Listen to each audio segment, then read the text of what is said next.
എടാ വേമ വേമ വേമ വേമ എത്ര നേരെ നോക്കിക്കുന്നത് തമിഴ് ഒന്നാമത്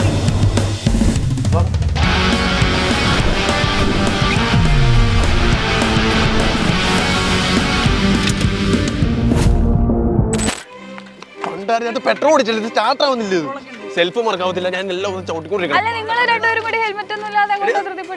തിരക്ക് കൂടുതൽ പോയി സാധനം മേടിക്കാൻ വേണ്ടിയോ നല്ല ദിവസാട്ടോ ഇന്ന് 1-ാം തീയതി അല്ലേ മണ്ടന്മാര് ഇന്ന് ഡ്രൈ ഡേയാ സാധനം കിട്ടില്ല 1-ാം തീയതി ആണോ ഓ താങ്ക്സ് ചേട്ടാ പണ്ടായിരത്തൊക്കെ ആര് കണ്ടുപിടിച്ചാന്നല്ലേ അറിയില്ലല്ലേ പറഞ്ഞുതരാം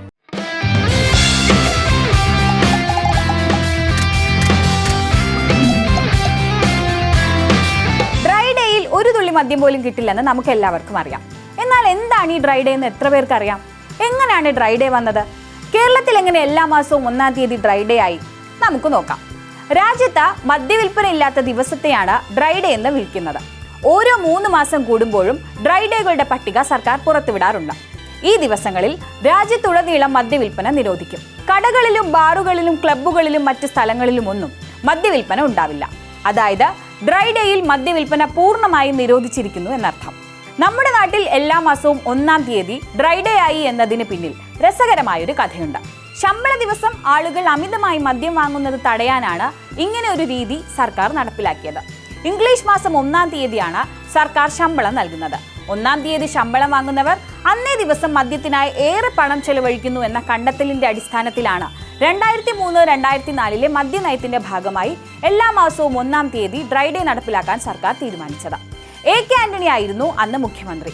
1-ാം തീയതിയിലെ മദ്യനിരോധനം നടപ്പിലാക്കുന്നതിന് മുന്നേ ചാരായം നിരോധിക്കാനുള്ള നിയമം നടപ്പിലാക്കിയതും ആന്റണി സർക്കാരിന്റെ കാലത്തായിരുന്നു.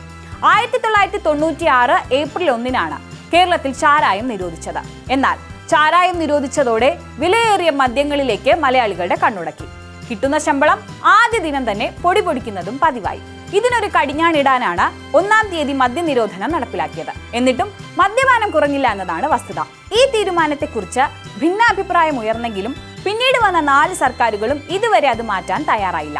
ഡ്രൈ ഡേ ഒഴിവാക്കി 1-ാം തീയതി മദ്യവിതരണത്തിന് അനുമതി നൽകണമെന്ന ആവശ്യം സംസ്ഥാനത്തെ ബാറുടമകൾ ഏറെക്കാലമായി ഉന്നയിക്കുന്നുണ്ട്. ഈ ആവശ്യം ഉപാധികളോടെ പരിഗണിക്കുന്ന സമീപനമാണ് ഇത്തവണ മദ്യനയത്തിൽ സർക്കാർ സ്വീകരിച്ചിരിക്കുന്നത്. എങ്കിലും ഇതിന്മേൽ തീരുമാനമൊന്നും ആയിട്ടില്ല. 1-ാം തീയതിക്ക് പുറമെ വിശേഷ ദിവസങ്ങളിൽ മിക്കതും രാജ്യത്ത് ഡ്രൈ ഡേ ആണ്. ഒക്ടോബർ 2 ഗാന്ധി ജയന്തി, ജനുവരി 26 റിപ്പബ്ലിക് ദിനം, ഓഗസ്റ്റ് 15 സ്വാതന്ത്ര്യദിനം എന്നീ ദിവസങ്ങളിലെല്ലാം ഡ്രൈ ഡേ ആണ്. മദ്യവിൽപ്പന നിരോധിച്ചിരിക്കുന്ന ചില ഉത്സവങ്ങളുമുണ്ട്. ഉദാഹരണത്തിന് തൃശൂർ പൂരത്തിന് തൃശൂർ കോർപ്പറേഷൻ പരിധിയിൽ 2 ദിവസം ഡ്രൈ ഡേ ആണ്. മഹാത്മാഗാന്ധിയുടെ ജന്മദിനമായ ഒക്ടോബർ 2 ഡ്രൈ ഡേ ആയി ആചരിച്ചു തുടങ്ങിയതാണ് ഡ്രൈ ഡേയുടെ തുടക്കമെന്നാണ് പറയപ്പെടുന്നത്. ഗാന്ധിജിയോടുള്ള ആദര സൂചകമായി മദ്യത്തിനെതിരായ അദ്ദേഹത്തിന്റെ നിലപാട് മാനിക്കാനും ബോധവൽക്കരണം നടത്താനുമാണ് ഡ്രൈ ഡേ ആരംഭിച്ചത്. 2008 ജനീവയിൽ നടന്ന ലോകാരോഗ്യ അസംബ്ലിയിൽ ഇന്ത്യ ലോക മദ്യവിരുദ്ധ ദിനം എന്ന ആശയം നിർദ്ദേശിച്ചു. ഗാന്ധി ജയന്തി ദിനമായ ഒക്ടോബർ 2 മദ്യനിരോധന ദിനമായി ആചരിക്കാൻ ഇന്ത്യ നിർദ്ദേശിച്ചിരുന്നു. 11 തെക്കുകിഴക്കൻ ഏഷ്യൻ രാജ്യങ്ങൾ ഈ നിർദ്ദേശത്തെ പിന്തുണച്ചു. അതിനുശേഷമാണ് ഒക്ടോബർ 2 മദ്യനിരോധന ദിനമായി അറിയപ്പെടുന്നത്. ഇന്ത്യൻ ഭരണഘടനയുടെ 47-ാം അനുച്ഛേദത്തിലും ഇത് സംബന്ധിച്ച് പറയുന്നുണ്ട്. ജനങ്ങളുടെ പോഷകാഹാര നിലവാരവും ജീവിത നിലവാരവും ഉയർത്തുന്നത് സംസ്ഥാനത്തിന്റെ പ്രാഥമിക കടമയായി കണ്ട് നിർവഹിക്കണമെന്നും മനുഷ്യർക്ക് ഹാനികരമായ ലഹരിമരുന്നുകൾ നിരോധിക്കാൻ സംസ്ഥാനം ശ്രമിക്കണമെന്നും അനുച്ഛേദത്തിൽ പറയുന്നു. അങ്ങനെയാണ് ഒരു പ്രത്യേക ദിവസത്തിനോ തിരഞ്ഞെടുപ്പുകൾക്കോ മുന്നോടിയായി കടകളിലും ബാറുകളിലും ക്ലബ്ബുകളിലും മറ്റു സ്ഥലങ്ങളിലും മദ്യം വിൽക്കുന്നത് സർക്കാർ നിരോധിക്കുന്നത്.